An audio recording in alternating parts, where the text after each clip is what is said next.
3、横浜校火曜日20時25分のクラス、担当は涼子先生です。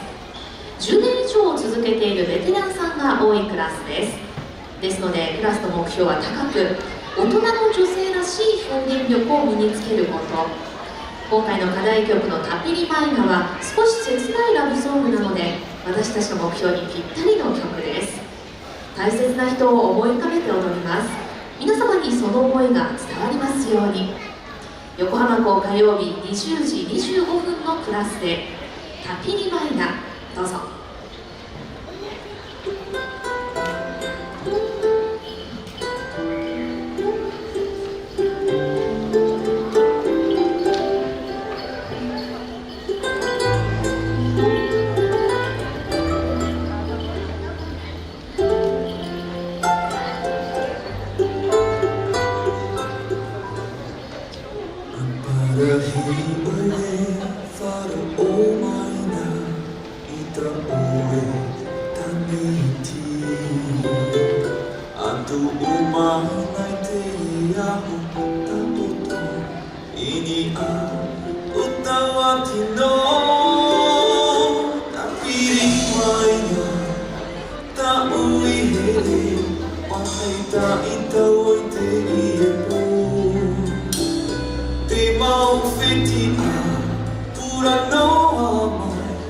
Ini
りがとうございました。